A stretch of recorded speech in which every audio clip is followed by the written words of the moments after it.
Aşk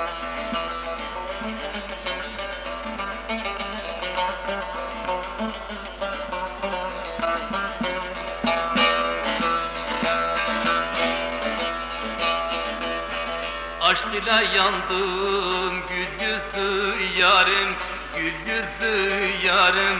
Mavi sular gibi ak da gel bana.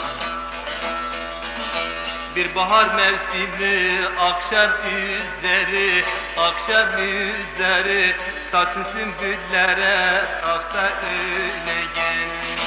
Saçına sümbüller tak da gel bana.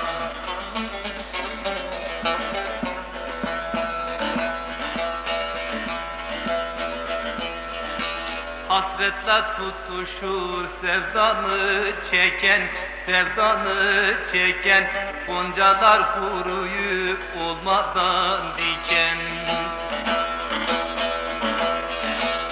Senin hayalinle avunur iken, avunur iken. Şöyle usul usul çık da gel bana. Şöyle usul usul çık da gel bana.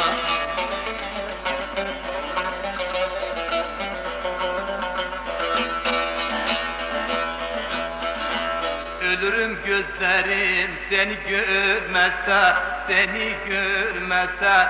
Gönlüm aşk bağından güller vermese. Eğer annen sezip izin vermese, izin vermesem. Uykuya dalsın da çek de gel bana. Uykuya dalsın da çek de gel bana.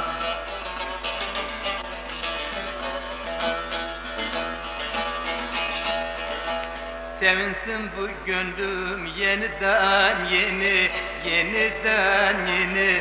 Mestane bakışın mest etsin beni.